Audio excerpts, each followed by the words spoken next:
welcome back to Deeper the Most. I'm your host, DJ. And I'm your host, Sav. And today we are on episode 68. 68, and this is FNC part 29. And this week's episode brings us to New Hampshire. And this one's going to be covering the Connecticut River Valley Killer. You know, I've never heard of this killer. I haven't either before I did the research on this case, and man. This should be very interesting. Before we get into the hunk of this episode and the details in this case, we have a DOM, just one. And this is covering Trump's first wife. On July 14th, 2022, former President Donald Trump's first wife, Ivana Trump, who was 73 years old, was found dead in her Manhattan, New York apartment. From what was released, her comings and goings had been fairly normal. So nobody weird entering or exiting her life around this time, basically. She was seen earlier in the day with her aide by her side, getting her hair done because she recently planned a trip to Saint Tropez. And this was her first trip, or it was gonna be her first trip since the lockdown. According to TMZ, Ivana's death came after she fell down the stairs in her apartment. I just want to say this sounds a lot like The Staircase. If you haven't heard about that case or seen the documentary on Netflix, I recommend you do so. It's a very crazy case, but this definitely reminds me of that. Just her falling down steps and just magically dying from that. Yeah. Granted, she's old, but still. So was the other lady. And it said that her death was caused by a blunt force to the head, so... Yeah, that was a crazy DLM. I don't know. I hadn't heard about that, actually. Yeah, I recently heard about it. And that was our DOM for the week. And now we're going to get into the when and where of this case. It took place in New Hampshire and parts of Vermont as well, but mainly New Hampshire. And the time span was from 1978 to 1988. A serial killer that was on the loose for a decade? Yeah. Ugh, that is insane. And if we didn't mention that before, this case is, it's covering a serial killer. This isn't just a one victim case. So, yes. It's a lot to keep up with, a lot of information, but we're going to try to explain this the best that we can. Exactly. A decade of terror. From around 1978 to roughly 1988, in the area surrounding Claremont, New Hampshire, a serial killer is suspected to have killed at least 7 women. One of the biggest hurdles in investigating serial murders is finding enough evidence to connect each separate case to each other. Facts. Very true. It's easier when a serial killer has a pattern, but when they don't, yeah, it's hard to connect cases. Because, at the end of the day, no two cases are exactly the same. And so to determine that 2 murders are linked to the same killer, it can be hard, but sometimes it's easy because... some killers leave their mark, like the Zodiac killer, for example. But that it was the Zodiac killer that, was doing the crime because he would leave his mark. He would leave a sign or a message. So sometimes it's easy, but, it can be hard. Now we're going to get into the fall that started it all, and this is surrounding the first victim, Kathy Milliken. On a beautiful fall day in October 1978, 26-year-old Kathy left work to take photos of birds at the nearby nature preserve. That sounds really nice to do, actually. Just very relaxing. At the time, she was employed by a publishing company in New London, New Hampshire. Several other park visitors witnessed Milliken taking photos that day. And this definitely reminds us of a case that we've covered, a while ago, a long while ago. It was the case of Jane Marie Pritchard. That was episode 18, FNC part 8, and that was the state of Delaware. Some of these details definitely remind me of that case. A day later, she was found just yards away from where she had been taking photos. She had been stabbed over 20 times. So there isn't a lot of information about any of these victims, their personal lives and who they were as people. Just to keep that in mind, we're not just purposely trying to leave that out. There just isn't any information about that. Terror on the interstate. And this will be covering victim 2, Marie Critchley, and victim 3, Bernice Cardamage. Marie Critchley, age 37, was last seen on July 25th, 1981, near exit 13 on I-90, after she disappeared while hitchhiking from the Boston area to get home to Waterbury, Vermont. She was found on August 9th, 1981, in the woods off of Unity Stage Road in Unity, New Hampshire, and the medical examiner was unable to determine a cause of death for her because of the condition of her body. Third victim is Bernice Courtemanche, and Bernice Courtemanche, who was 17 years old at the time, was last seen at approximately 3:30 p.m. on May 30th, 1984, in West Claremont, New Hampshire. Like Critchley, Bernice was hitchhiking and authorities believe she was abducted from I-90. Her remains were not found until 2 years later in Kellyville, New Hampshire. She had passed away from multiple stab wounds. Wow. I'm going to assume that Mary's cause of death was stab wounds as well. And it's just, I don't know, very unfortunate. Clearly, this murderer was targeting women, for one, because so far, all of the victims are women. I'm sure, like, the people around there were freaking out. I know I would have been. Our fourth victim is Ellen Fried, and our fifth victim is Ava Marie Morse. Ellen Fried was 26 years old and was last seen talking on a payphone outside of a convenience store in Claremont on July 22nd, 1984. Her skeletal remains were found in a wooded area next to Sugar River in Newport, New Hampshire on September 19th, 1985.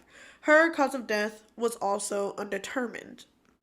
Ava Marie Morse was 27 years old and was a working single mother who was often low on funds.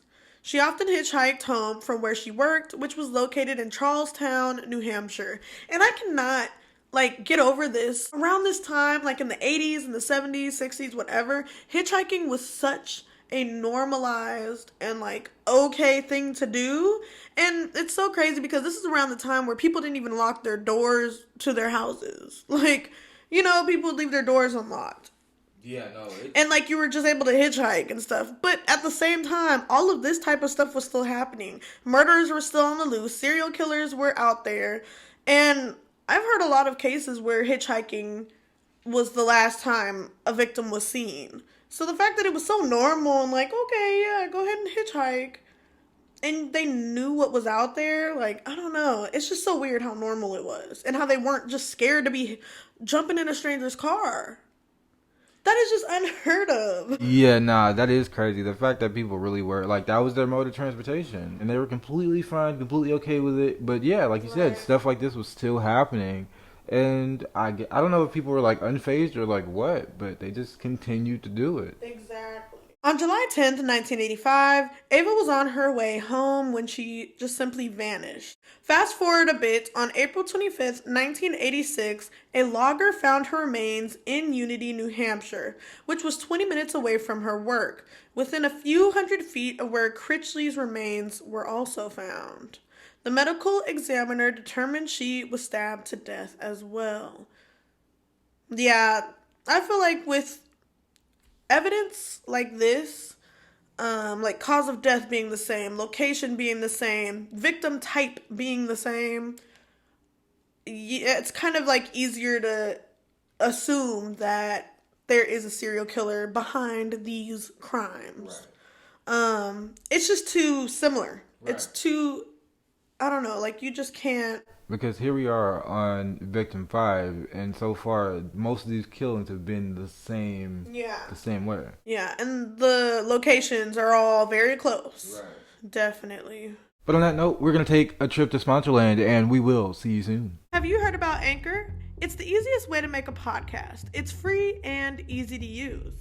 It has creation tools that allow for recording and editing straight from your phone or computer. This means you can view your listener count, upload vidcasts, and personalize your show, making it the best user experience around. Anchor will distribute your podcast for you to Spotify, Apple Podcasts, and so many more, making it so you don't have to do it individually. You can even monetize the podcast without minimum listenership. Anchor has all the tools to make a podcast in one place, like adding files, sound effects, and audience messages. So download Anchor today at anchor.fm, and that's anchor.fm, ANCHOR.FM. So what are you doing? Start your own podcast now.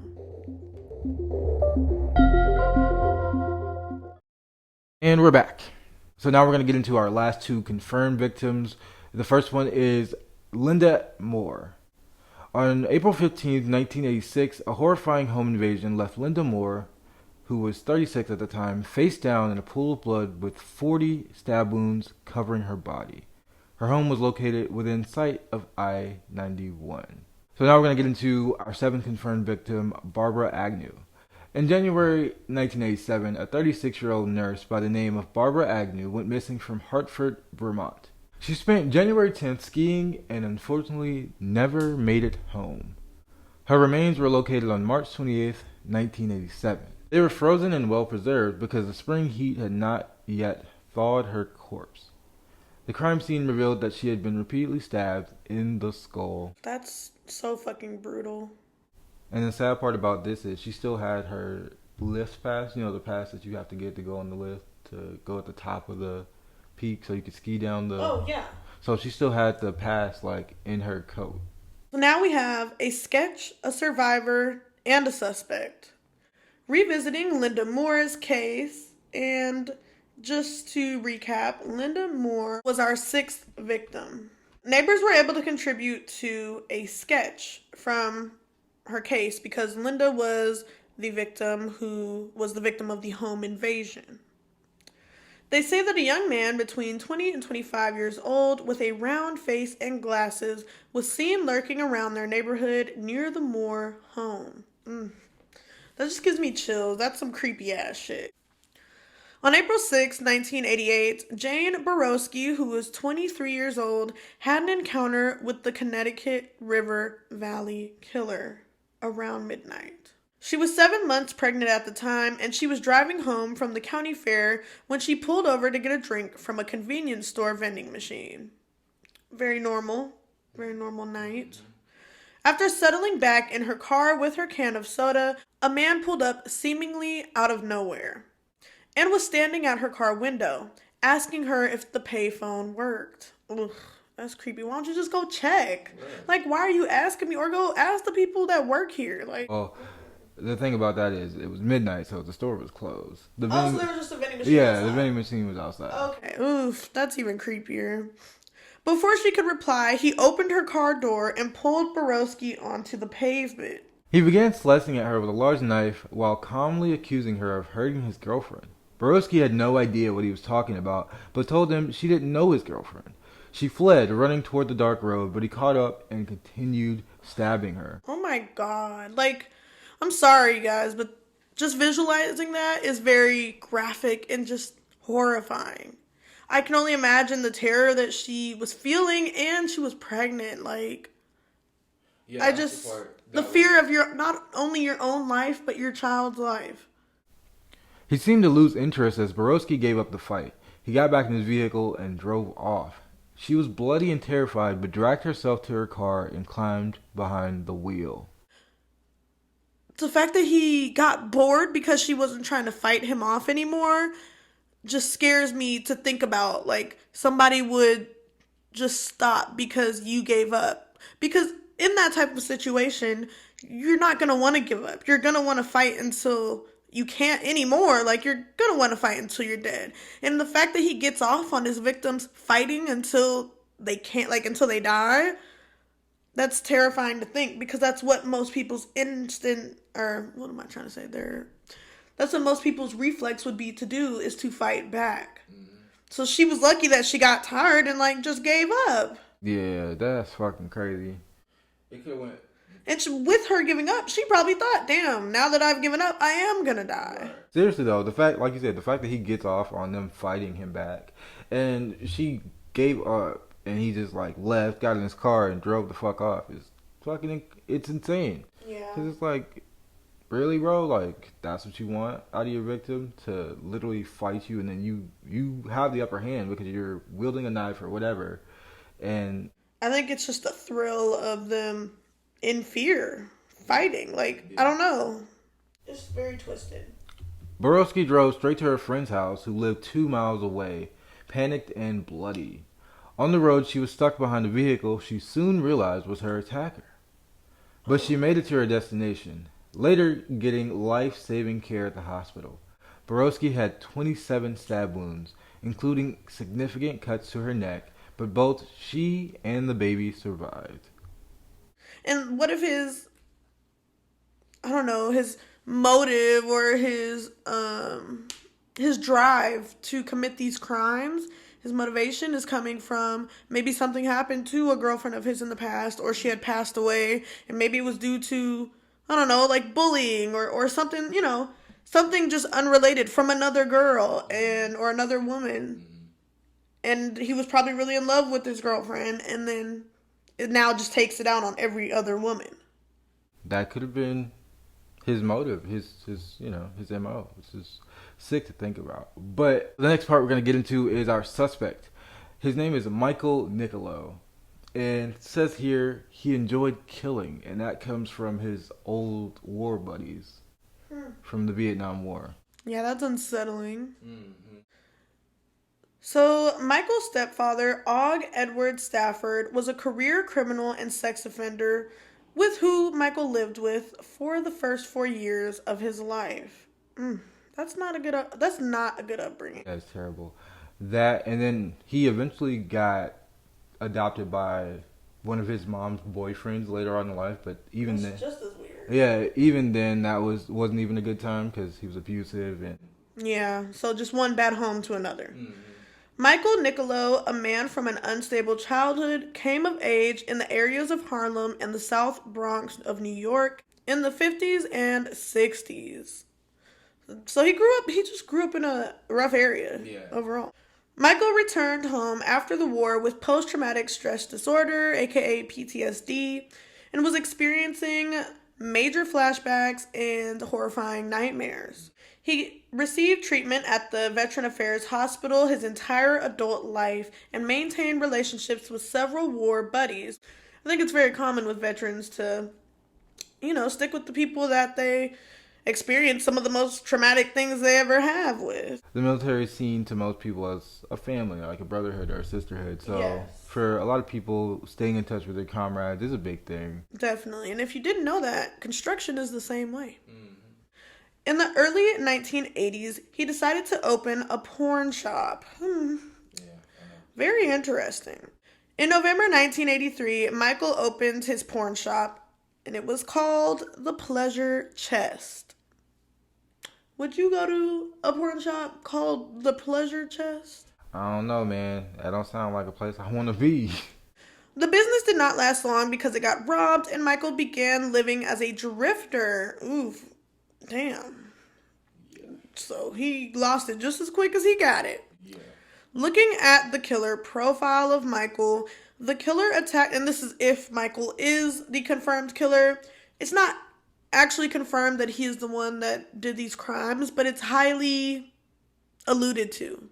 The killer profile of the serial killer for these victims is the killer attacked his victims with an intensity that demonstrated both efficiency and rage. He only targeted women, but he was an opportunist. Ooh. Yeah, that's terrifying. There is no doubt that Michael hated women, telling multiple people his ex left him for another man and was a slut, quote unquote. He murdered his stepdaughter, but spared his son Nick in 2005. Whoa. Yeah. And his son Nick later on committed suicide because he had ended up getting adopted, and he found out that his father was being investigated for being for being a serial killer, and it kind of sent him into a spiral. Hell yeah. And he killed himself. Just a very tragic story all around, you guys. It just seems like with this case, nothing good came out of it, or maybe ever will come out of it. To continue on, all clues point. Details of the killings point strongly to Michael because he was known to hunt humans, quote unquote, with a knife, a fact confirmed by multiple war buddies. That's disgusting. Yeah. Why? Why? Like, I don't get it. It's just weird. How does that happen? Like, what is biologically and psychologically wrong with somebody to do shit like this and find pleasure in it? That's the thing. They find pleasure in hurting people and taking people's lives. And I don't know, it's just weird to me. It'll never make sense. It doesn't make it any better seeing as how he was a Vietnam War vet as well. 'Cause many of the victims were nurses. While this could be coincidental, as the area of New Hampshire had a large hospital, there is a connection to Michael because he spent more time in hospitals than most people, seeking treatment for his PTSD. And, yeah. If that doesn't So what if he knew the women and probably was stalking them, but then took that opportunity once it arose? Right. I don't know. It's sick, all of it, really. But it's not far-fetched to believe that he could have been the one. And it doesn't even help that one of his ex-wives was also a nurse. I wonder if it was at the same hospital. That I don't know. Michael is tied geographically to the border between New Hampshire and Vermont and lives close to I-91. So this case had a private investigator on it by the name of Cardi. And, well, that's their last name, so we're just going to identify them as Cardi. Okay. It's a woman, by the way. Okay, Officer Cardi? Yes, and they were a very seasoned investigator. So Cardi showed he was either living near I-91 corridor or could have traveled there when all 8 murders took place. Okay, because he lived so close. Mm-hmm. The remains of most victims, except Agnew and Moore, were found in the woods, and they were crimes of opportunity carried out in daylight or late at night when the victims were alone and isolated. We're going to end it off with Cardi's chase. When Cardi took on the case, she had no idea it would lead to decades long of an investigation. I forgot to mention one of his ex-wives, whose name was Michelle. She had mentioned to her mother at some point, if anything ever happens to me, he's the one that did it. Yeah, Michael's the one that did it. I'm guessing she wrote about this as well and didn't just tell people. Like, she actually wrote down some type of proof or, some type of confession of what was happening to her. Right. While with Michael. Mm-hmm. Using Michelle's notes, often kept in baby books, Cardi recreated a general picture of Michael's whereabouts and movements in the 1980s. So Michelle was with Michael during this time. Mm-hmm. Until he killed her. Yeah, because she went missing in 1988. I wonder if she was like the last victim. He lived in the Connecticut River Valley area during most of the attacks. In the case of 3 victims, he was living in Virginia, but could have traveled north again to find these victims. Ugh. So he was moving around a little bit, too. Yeah, he was just moving. So I wonder if, other cases in Virginia or other places that he's been to, I wonder if he was committing murders in those other states that he's visited or lived, and they just weren't linked to these. That's always scary, too, because you never truly know how many victims a murderer or a serial killer has unless, even if they confess, they might not confess to every single one. Exactly. The only person that knows is the victims don't even know. The only person that knows is the murderer or the serial killer. Exactly. And that's if they keep count, because not everybody does, and sometimes I've heard cases of serial killers killing so many people that they just lose count. Cardi tracked down a laptop computer Michael owned, and it helped her shape her timeline more fully. She contacted the surviving victim, Jane Borowski, to show her photos of the man she believed to be the Connecticut River Valley killer. And this was hard for Jane because she was not only traumatized, mind you, she had the child at this point and gone through her life, and now and now she has to relive it, trying to figure out and remember if that's who she saw. Michael's DNA had been extracted from a blood sample, and his profile is in the national database.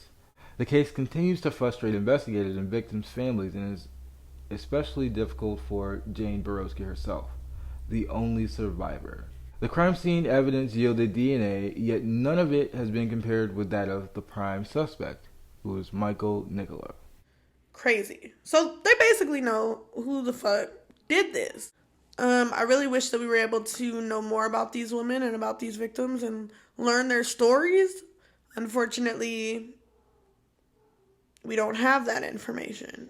Once again, we're left with so many questions and honestly, barely any answers. Yeah, we might have a name and a prime suspect, but still, it's all circumstantial. We don't have any concrete answers. Yeah, and I hate when it comes down to like basically knowing who the suspect is. Like, without a doubt, this man probably was responsible, and there's no like physical evidence or proof to tie them to at least one of the scenes. And that was the Connecticut River Valley Killer from New Hampshire.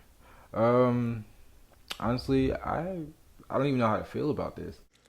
I do. It's some scary shit, and it just reminds me of like an episode of Criminal Minds. Like the fact that they have an actual serial killer profile, and it's like they're right there. They know who this guy is, but they can't do anything about it. Right. But it reminds me of some of the Criminal Minds episodes. Just the way that he would attack his victims by opportunity. They showed a lot of that in Criminal Minds, of like, you know, people, like the victims being kidnapped or, you know, taken hostage or whatever. And it just, I don't know. It's scary to think that people do this and get away with it. But with that being said, we're going to get into our wind down. This time around we have 3. And the first one reads, do you believe Michael and the other men were responsible for the other murders as well? I believe Michael is. I don't know about the other men. I can definitely agree. I think Michael solely could have done all this on his own. Our second wind down is, do you believe Officer Cardi did a good investigation job? I would say she did the best she could with what she had. Even if that doesn't mean solving the case or any of the cases or getting justice for any of the victims, she was still putting forth the effort to get there. And, like, I mean, shit, she tried, you know?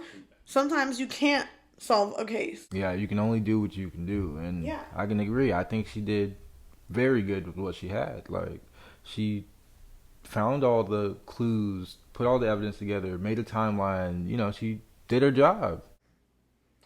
And was able to theoretically pinpoint him and connect him to these cases. Exactly. Not physically, not with evidence, but just theoretically, given the information that she had. Right. She was able to conclude that he had to have been related to at least one of these cases. Exactly.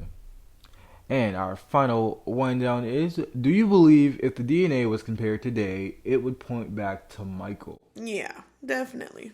Definitely think so. Before we head on out, we're gonna end this on a light note and hit you guys with some kind words. What are your kind words for this week?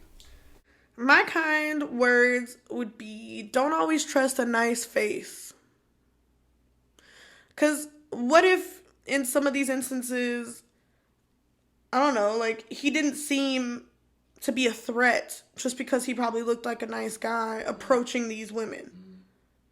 But that clearly was not the case. Don't trust a nice face. And what about you? I would say my kind words would be, stay safe and be as prepared as you can be. You can't always prepare for everything, but it's better to be at least a little prepared than not prepared at all. Before we go, one last thing. We just want to let you guys know how you can support Deeper Than Most. We upload every week because that's just what we do. And you can follow up with us on Instagram at Deeper Than Most PC. You can go ahead and check out our TikTok because we finally got that back at DTM Pod on TikTok. As well as check out our Facebook group. And we're going to put a picture here because, you know, it's just too much to say. Yeah. And it's always linked below in every episode if you weren't aware. And also, if you're listening to this episode, we make these episodes in video version as well with pictures. You get to see the visuals, our background. So check us out on YouTube. Go ahead and subscribe. We're almost to 100 subscribers on there. And one last thing.